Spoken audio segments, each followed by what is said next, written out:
Shalom, selamat pagi Bapak, Ibu, Saudara, dan Saudari yang terkasih.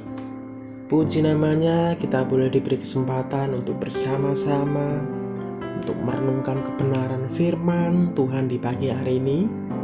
Kita mengucap syukur kepada Bapa di surga. Sebelum kita membaca dan merenungkan bersama-sama, mari kita bersatu di dalam doa. Kami sungguh-sungguh mengucap syukur ya Bapa, untuk perkenanan-Mu bagi kehidupan kami.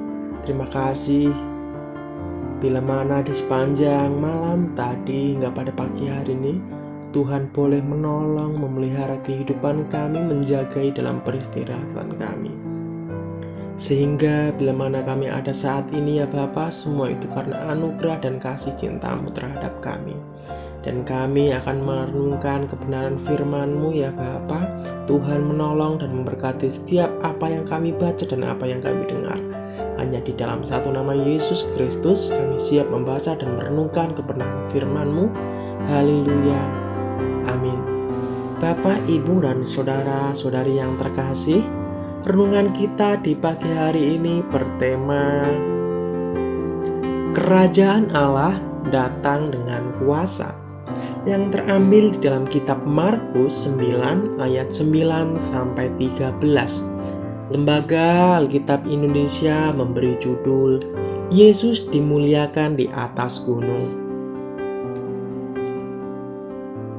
Pada waktu mereka turun dari gunung itu, Yesus berpesan kepada mereka supaya mereka jangan menceritakan kepada seorang pun apa yang telah mereka lihat itu, sebelum Anak Manusia bangkit dari antara orang mati.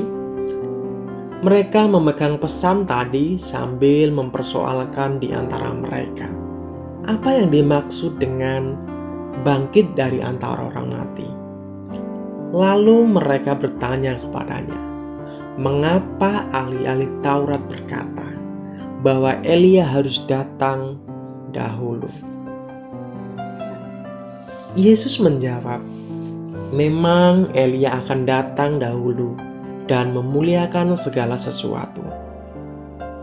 Hanya bagaimanakah dengan yang ada tertulis mengenai Anak Manusia, bahwa ia akan banyak menderita dan akan dihinakan. Tapi aku berkata kepadamu, memang Elia sudah datang dan orang mempermalukan dia menurut kehendak mereka, sesuai dengan yang ada tertulis tentang dia. Aku berkata kepadamu, sesungguhnya di antara orang yang hadir di sini ada yang tidak akan mati sebelum mereka melihat Anak Manusia datang sebagai Raja dalam kerajaannya. Ketika ia sedang berdoa, rupa wajahnya berubah dan pakaiannya menjadi putih berkilau-kilauan. Dan tampaklah dua orang berbicara dengan dia, yaitu Musa dan Elia. Keduanya menampakkan diri dalam kemuliaan dan berbicara tentang tujuan kepergiannya yang akan digenapinya di Yerusalem.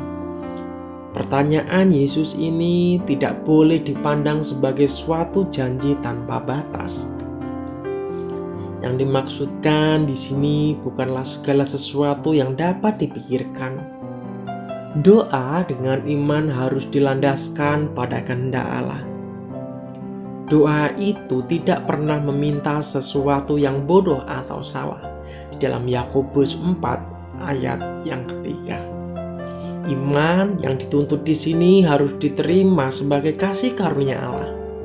Ia menampakkannya di dalam hati orang yang sungguh-sungguh mencari dan setia hidup sesuai dengan kehendaknya. Dalam hidup ini, iman kita seringkali tercampur dengan keraguan. Akan tetapi, ini tidaklah berarti bahwa Kristus tidak akan menanggapi permohonan kita, karena ia memahami serta menaruh kasihan kepada kelemahan kita di dalam Ibrani 4 ayat yang ke-15. Kita harus mengakui kekurangan iman kita serta berdoa agar Ia akan memberikan iman yang kita butuhkan. Di dalam Markus 9 ayat yang ke-29, yang dimaksudkan oleh Yesus bukanlah bahwa roh-roh jahat jenis itu hanya dapat diusir apabila didahului dengan doa. Sebaliknya, dalam ayat ini Yesus menyatakan suatu prinsip di mana iman kurang, doa pun akan kurang. Di mana ada banyak doa yang dilandaskan pada penyerahan sungguh-sungguh kepada Allah dan firman-Nya, maka kadar iman pun besar. Amin. Mari kita bersatu di dalam doa. Segala kemuliaan, hormat hanya bagi nama Allah yang kami sembah di dalam nama Yesus Kristus, Allah yang selalu memberkati kehidupan kami. Terima kasih ya Bapa untuk perenungan kebenaran firman-Mu di pagi hari ini. Boleh mengingatkan kami bahwa kerajaan-Mu adalah kerajaan yang akan datang dengan kuasa. Oleh sebab itu ya Bapa, kuasai kehidupan kami, di mana ketika kami melakukan kehidupan kami, biarlah semua itu hanya untuk hormat kemuliaan bagi nama-Mu. Biarlah Roh Kudus yang selalu memimpin jalan kehidupan kami.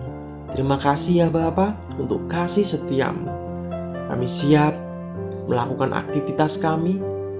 Oleh sebab itu kami minta pertolongan daripada Engkau. Dalam satu nama Yesus Kristus, Allah yang ajaib, Allah yang memberkati kehidupan kami, terpuji kekal nama-Mu. Haleluya. Amin. Shalom, selamat pagi, selamat beraktivitas. Tuhan Yesus memberkati kita semua.